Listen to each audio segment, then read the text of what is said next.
But I think most farmers do want to be contributing to the society and health and environmental quality of the world they live in. And on the other hand, you have a lot of shoppers in the, if you listen to the Food, Farming and Countryside Commission, they've done some research saying that over 3/4, pretty sure it was 77%, of shoppers want to support better farming in the UK and are prepared to make some sacrifices, whether that's paying slightly higher, or maybe it's not looking quite so good, or maybe it's not being able to buy strawberries 12 months of the year, but are not, i.e., there's a lot of things that contribute to this idea that we just want to leave it to market forces is not actually what the British public, be they farmers or be they food shoppers, what they actually want. We've got the two sides that are keen and motivated. Yeah.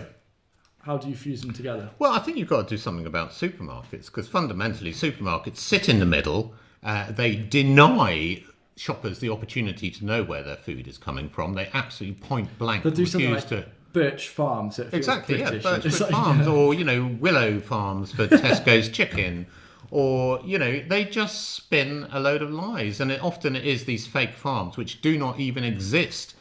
If you can go to the effort of identifying that and sponsoring and developing that brand, why not actually go to the effort of actually supporting the farmer who's actually producing it on a real farm?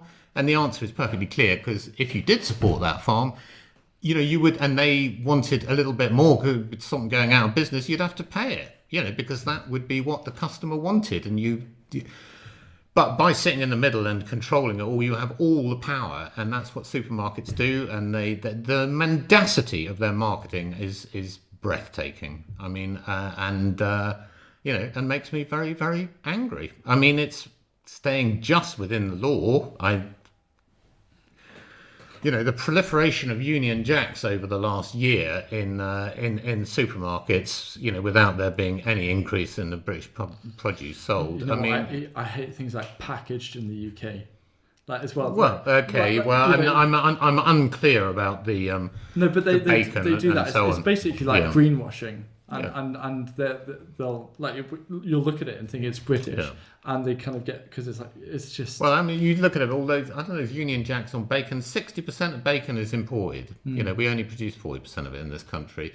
So, but yeah, I think there's a lot more Union Jacks than the supermarkets buying. And then we have, is it Aldi?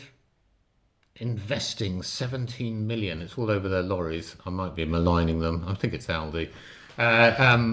Investing 17 billion in British farmers. Now, I think most people think the word investment means that you build a new barn or something, or it doesn't mean you buy the milk. When I go and buy a pint, when I go and buy a pint of beer, I am not investing in the brewer or the pub. I'm just buying a pint of beer.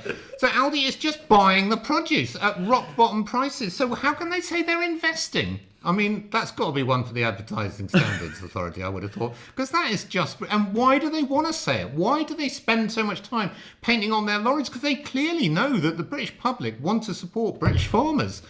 So why not bloody well support them instead of just lying to them? And it does make me really, really angry. So how can it get better? I think regulating supermarkets, to be more honest in their marketing and their labelling, it would be a pretty bit of a wake-up call. Yeah, I think the planning laws could go quite a long way, making it harder to build supermarkets. And if you do get permission to build a supermarket, then you have to provide, a couple of units where local produce can be sold in the car park or something like that. So everyone drives there. It's very convenient to go and get your bulk shopping, but you can buy a bit of local produce. There are quite sort of subtle changes around this that we desperately need there to be an alternative to, 90% of farm produce goes through the big 6 supermarkets.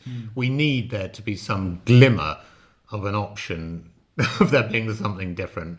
I do think that the catering trade offers some opportunities, actually, because I think food, when people go out to eat, they would like to know more about where their food comes from. I mean, it's never going to be very substantial, but it could be, a small beginnings from which things grow, because it is tragic how according to our research, 61% of farmers fear they'll be out of business in 18 months, and that's up from 49% last year. I mean, it is, and all that happens, it's the smaller farms that they get amalgamated into the bigger farms, the mega dairies.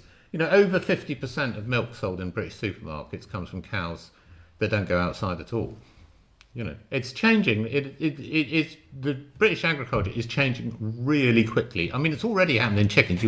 That's becomes super intensive. It's happening in pigs. It's happening in dairy. It's like we're always 10 years behind America.